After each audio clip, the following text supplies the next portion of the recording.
Welcome to the plot of The House of the Scorpion. This is a novel written in 2002 by Nancy Farmer. Here's a little warning though, don't try to find anything else about Nancy Farmer if you really enjoy only this book of the genre. Unless you're talking about The Lord of Opium, the other book that Nancy Farmer wrote won't probably excite you if you are only into the science fiction books such as The House of the Scorpion. Regardless, let's get this started with.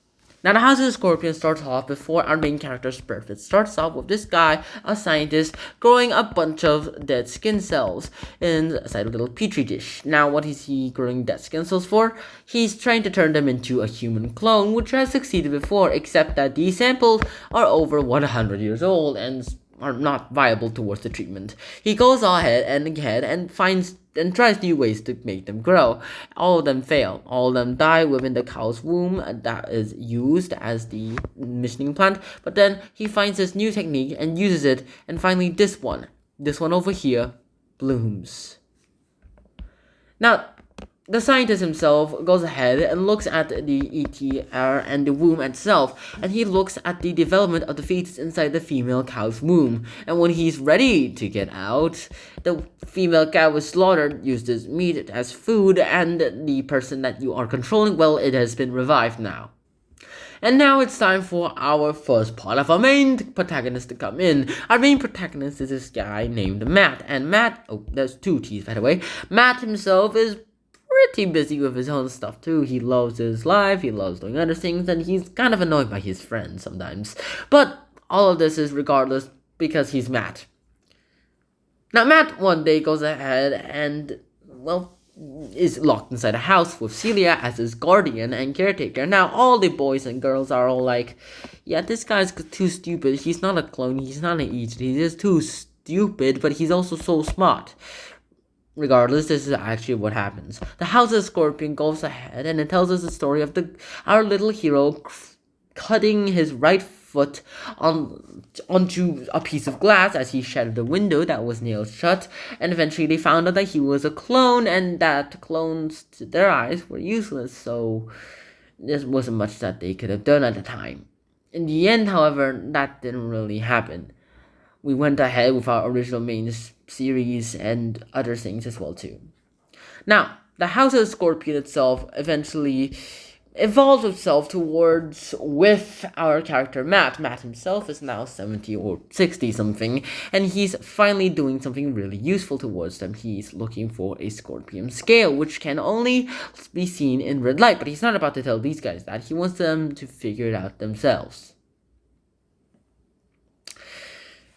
After that ordeal, he is finally sent towards this new caretaker named Rosa, who hates him with her guts. Actually hates him with her guts, mainly because she thinks that he was the reason that she lost her boyfriend. What happened actually was that she went ahead and filled his plate full with chicken litter. Chicken litter, you know, the kind that the chickens walk around on, and he lets them pet and eat some of them. Unfortunately, that is not good for cats, nor is it good for scorpions. Now what we do next? Finally, El Patron, the old patriarch of the entire family, comes to have a little visit. And he sees Matt, and he's really intrigued by him, mainly because of all the youth and the cloning that he had ordered. But that's about it. That's the only resemblance about him. Afterwards, we go ahead and find out that this little clone, Matt himself, is given a pretty good education, mainly because he will probably not be turned into transplant, unlike other corpses which don't bother with education at all. Education in the House of the Scorpion or in the Leadworks will be able to go ahead and tell us how it works and how to destroy or potentially crave the destruction of the previous people. We skip ahead over a few years, and finally this guy's 14 years old. His voice has changed, and at the House of the Scorpion King himself is finally ready for a new transplant, mainly because his old one was failing. When this one fails you, there's not much that we can do. What happens towards the House of the Scorpion after that? Well, Matt himself goes ahead and befriends this girl named Maria, and Maria is awesome, friendly, cheerful, and she very easily trusts people. Now that we mentioned about this, the House of the Scorpion here was not meant to be part of the test as well too. It was meant to be part of its own message as well too. Inside this House of the Scorpion, we get El Patron finally realizing the dangers that our little Matt Alcron happens. Even though his full name's Matteo, we're gonna call him Matt. This all happened after a while, and there's not much more I can really say about it. But here is what I can say about it.